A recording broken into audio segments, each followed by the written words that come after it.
Bonjour à tous. Il y a quelques jours, nous avons publié une première vidéo consacrée à l'analyse de la liste électorale provisoire de 2025. Étant donné l'enjeu crucial de la prochaine élection présidentielle, il nous semble quand même essentiel de créer un espace d'échange direct avec vous. À chaque nouvelle vidéo, ou dès que vous en exprimerez le besoin, nous prendrons le temps de répondre à vos questions de façon claire et factuelle, et sans détour. Voici donc une série de questions qui reviennent souvent et auxquelles nous allons répondre dès maintenant. Nous avons par exemple Garvet qui pose la question suivante. C'est la période du contentieux et je pense que c'est le moment approprié d'envoyer toutes les preuves que vous aviez pour confondre la CEI. Merci Garvet pour votre question, que vous êtes d'ailleurs nombreux à nous poser régulièrement. Et vous avez raison, oui c'est bien pendant la période du contentieux que les irrégularités doivent être dénoncées. Et c'est exactement ce que le PPACI a fait. Dès 2023, nous avions relevé près de 3 millions d'irrégularités que nous avions documentées et transmises à la CEI, notamment lors de notre dénonciation officielle du 14 juin 2023. Nous ne nous sommes pas arrêtés à juste faire des conférences de presse ou à vous dénoncer. Évidemment que nous avons pris le soin d'informer la CEI, nous avons pris le soin d'aller à la rencontre de la CEI, de leur remettre tous les éléments que nous avions relevés pour échanger avec elle. Nous l'avons fait. Souvent j'entends que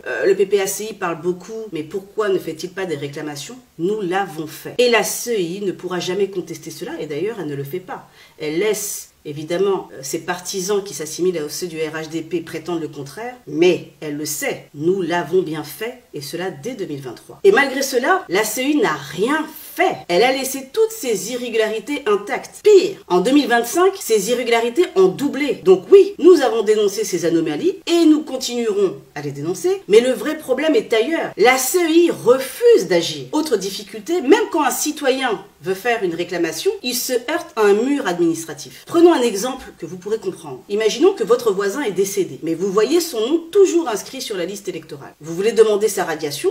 Très bien. Mais la mairie ne vous donnera jamais son acte de décès. C'est normal. Vous n'êtes pas un membre de la famille. Et sans acte de décès, votre réclamation sera rejetée. Le comble, c'est que la CEI, elle peut légalement demander ce document à la mairie. La loi lui donne ce pouvoir, mais elle refuse de le faire. Résultat, des milliers de morts restent inscrits. Non pas par erreur, mais par refus volontaire de la CEI d'utiliser les moyens légaux mis à sa disposition.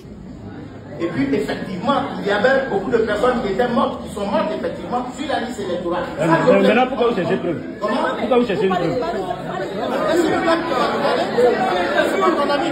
Merci beaucoup.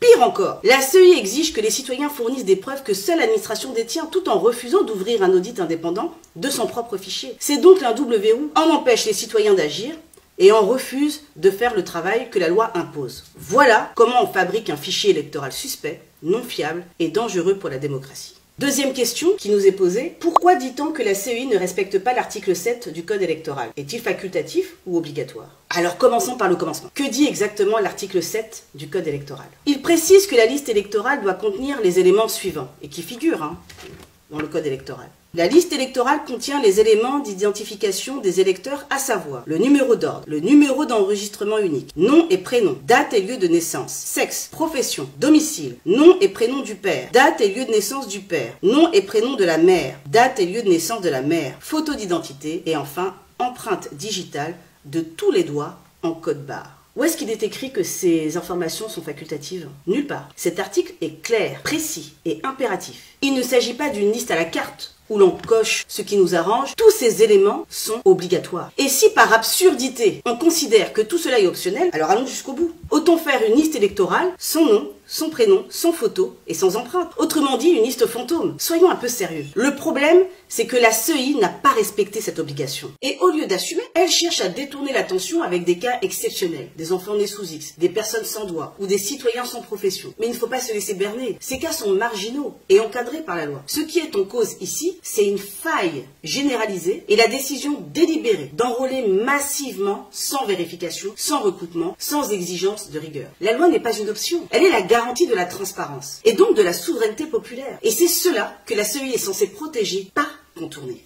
Troisième question qui nous a également été adressée par mail et qui est la suivante. L'application stricte de l'article 7 ne revient-elle pas à exclure les personnes nées sous X, sans mère ou père connu, ou amputés d'une main, ou encore des personnes qui n'ont qu'un seul prénom, alors que le mot prénom est écrit au pluriel dans le code électoral? Évidemment que non, mais soyons honnêtes. Est-ce qu'il y a 6 millions d'Ivoiriens amputés de leurs mains? Est-ce qu'il y a 6 millions d'Ivoiriens qui ignorent l'identité de leurs parents? Poser la question, c'est déjà y répondre. Les exemples agités par la CEI, personnes sans doigt, enfants nés sous X, sont des cas exceptionnels, parfaitement encadrés par des régimes dérogatoires, et ne peuvent en aucun cas justifier une désorganisation à l'échelle nationale. L'absence d'un doigt, par exemple, n'empêche pas l'enregistrement biométrique. Les systèmes modernes, ceux de l'ONESI inclus, prennent en compte les cas particuliers et enregistrent cette donnée comme telle. Le pluriel dans le mot prénom ne signifie pas qu'il en faut obligatoirement 2 au moins. Le droit civil reconnaît parfaitement les personnes ayant un seul prénom. Insinuer le contraire, c'est confondre la grammaire avec le droit. Ne pas avoir une profession n'est pas une anomalie. L'administration peut tout simplement indiquer son profession, comme elle le fait déjà dans les actes de naissance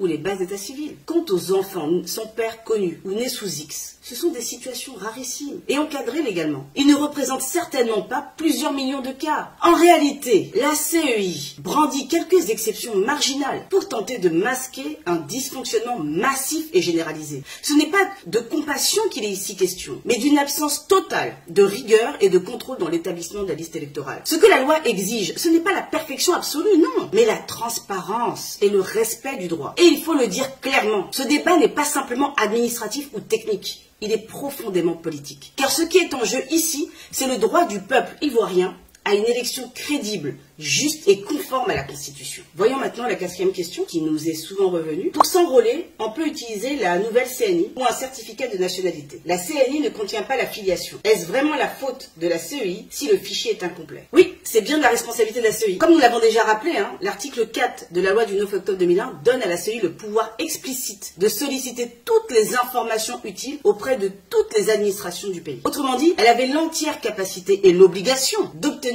les données de filiation auprès de l'ONESI, des mairies ou des tribunaux. Si elle a choisi de ne pas le faire, alors elle engage pleinement sa responsabilité. Alors, est-ce que tout le monde a compris bien cette étape? Il est bon de le préciser, je vais reprendre.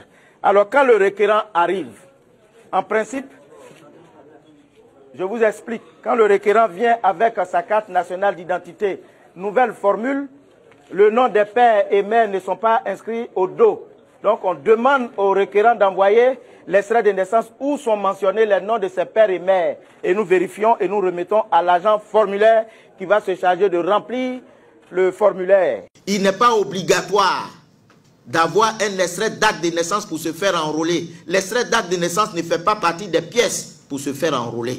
Quand le citoyen vient avec sa carte nationale d'identité, il n'est point besoin de lui demander un extrait d'acte de naissance. Le fichier est incomplet, non pas par manque d'informations disponibles, mais parce que la CEI a refusé de faire les vérifications nécessaires alors qu'elle en avait les moyens, le droit et le devoir. Alors bien sûr, vous allez voir, elle brandira sûrement le décret du 5 septembre 2024 qui fixe les modalités de révision de la liste électorale. Elle vous dira que ce décret prévoit qu'un électeur peut s'enrôler avec une CNI en cours de validité, un récépissé d'enrôlement de l'ONESI ou un certificat de nationalité. Elle le fera. Mais ce que la CEI ne vous dira jamais, c'est que ce décret a été élaboré sur sa propre proposition. Oui, c'est la CEI elle-même qui a proposé ce texte. Regardez bien le décret. Il est écrit sur proposition de la CEI. Donc si ce décret est insuffisant pour garantir le respect de l'article 7 du Code électoral, la CEI ne peut s'en prendre qu'à elle-même. Et le plus grave, c'est que même avec la nouvelle carte d'identité, la CEI avait un moyen simple d'obtenir la filiation des électeurs. Il lui suffisait de transmettre à l'ONESI le numéro NNI qui figure sur la CNI. En retour, l'ONESI peut fournir la filiation complète du titulaire. C'est un processus normal qui peut être utilisé. Alors la première étape, c'est l'identification. Il faut identifier le citoyen dans un état donné pour qu'il puisse remplir les conditions d'exercice de ses droits dans l'État. Tant que le citoyen n'est pas identifié, il ne peut pas exercer ses droits. D'où la nécessité de l'identifier. Mais là encore, la CEI a préféré ne rien faire. Elle a choisi l'enrôlement à la chaîne, sans croisement, sans contrôle, sans vérification, pour ensuite se cacher derrière des pièces incomplètes qu'elle avait pourtant les moyens de compléter. Et puisque la CEI aime parsemer ses réponses de locution latine, croyons que ça la rend intelligente, en voici une qui va parfaitement. Nemo auditur propriam turpitudinem allegans. Tous les juristes la connaissent. Nul ne peut se prévaloir de sa propre turpitude. En clair, la CEI ne peut pas proposer des règles, les appliquer mal, puis prétendre qu'elles sont à l'origine des dysfonctionnements qu'elle a elle-même provoqués. Voyons maintenant une question qui nous a été posée par Ricky Sanogo. Je le cite, « Je vous remercie pour cette analyse pertinente. Une question subsiste néanmoins. Ces 6 millions d'erreurs d'écriture sur la liste électorale, depuis quand sont-elles présentes ? Or, entre 2011 et aujourd'hui, seulement 3 millions d'électeurs se sont ajoutés à la liste. Pourquoi le PPACI, ex-FPI, alors au pouvoir et majoritaire, n'a-t-il pas engagé de mesures correctives pour résoudre ce problème? Je serai reconnaissant de votre éclairage sur ce point. Merci. Merci Ricky Sanogo pour cette question. D'abord, appelons les choses par leur nom. Il ne s'agit pas d'erreur d'écriture, mais bien de 6 millions d'irrégularités et de fraude électorale. Ce n'est pas une coquille, c'est une alerte démocratique. Ces anomalies sont bel et bien présentes sur la liste électorale provisoire de 2025. En 2023, elles concernaient un peu moins de 3 millions d'électeurs. Ça veut dire quoi? Ça veut dire qu'en 2 ans, le chiffre a doublé. Et ce n'est pas une estimation hasardeuse. Ces données viennent du fichier officiel transmis par la CEI elle-même. Alors que s'est-il passé entre-temps? Ce n'est clairement pas le fait des électeurs, car seulement environ 600 000 personnes ont sollicité une modification de leurs données personnelles. Il est donc mathématiquement impossible que 3 millions de citoyens aient soudainement oublié l'identité ou la date de naissance de leurs parents en 2 ans. Autrement dit, la manipulation du fichier électoral ne vient pas des électeurs, mais bien de l'intérieur de la CEI. Et c'est à elle de s'expliquer. On ne parle pas ici d'un vieux fichier bricolé en 2011. C'est pas ça. On parle d'un fichier manipulé entre 2023 et 2025, à une époque où la CEI disposait pourtant de tous les moyens technologiques, humains et financiers, notamment un budget de 27 milliards de francs CFA pour faire un travail propre et rigoureux. La Commission électorale indépendante est consciente de l'importance et de la délicatesse de sa mission qui lui a été confiée par le constituant et le législateur et de son impact sur la paix et la cohésion sociale. En conséquence, son objectif est de produire, conformément aux dispositions légales, une liste électorale propre et crédible pour un processus électoral transparent et fiable, gage d'élections apaisées pour la stabilité et le développement de notre cher pays. Alors non, la CEI ne peut pas se cacher derrière les failles du passé pour excuser ses fautes présentes. Les faits sont là, les chiffres sont là, et la responsabilité est clairement identifiée. Dernière question qui nous a été posée. La CEI dit que ces erreurs sont la conséquence d'une circulaire de 2008 signée par le Premier ministre Guillaume Soro. N'êtes-vous pas responsable? Bon, là on touche le fond de la créativité juridique. De façon CEI, franchement. Sortir une circulaire de 2008 pour justifier l'inapplication d'un article de loi issu d'une ordonnance de 2020, c'est à la fois pathétique, absurde et révélateur. D'abord un petit rappel de base en droit. Une circulaire n'a aucune valeur normative supérieure à une loi. Elle ne peut ni modifier, ni suspendre un texte législatif. Elle sert au mieux à accompagner l'application d'une loi déjà existante, mais pas à réécrire l'avenir. Et pourtant, la CEI veut nous faire croire que cette circulaire de 2008 interprète déjà l'article 7 du Code électoral adopté en 2020, soit 12 ans plus tard. On avait déjà vu, grâce à la CEI, des électeurs plus âgés que leurs parents, des mères accouchant à 160 ans, et même des pères encore à naître en 1953. Maintenant, place au dernier exploit, des circulaires qui remontent le temps pour interpréter des lois futures.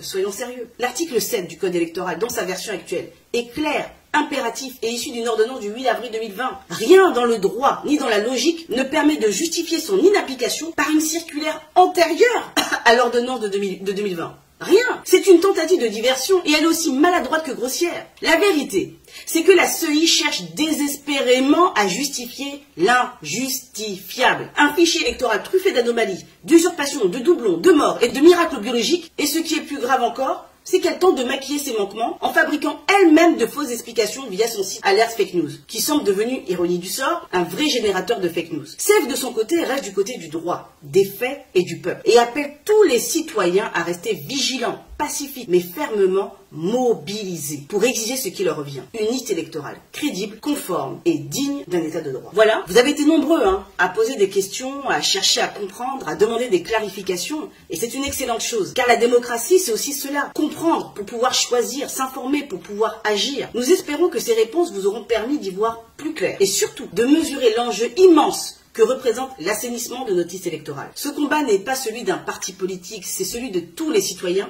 qui veulent une élection transparente, crédible et juste. Et ce combat, il ne se mène pas seulement sur les réseaux, il se mène dans les commissions locales, dans les réclamations, dans la vigilance quotidienne. Alors restons mobilisés, solidaires et déterminés, parce que le vote du peuple ne se marchande pas, ne se trafique pas, ne se vole pas. À très bientôt pour d'autres réponses, d'autres vidéos et surtout d'autres actions. Le combat continue, ensemble.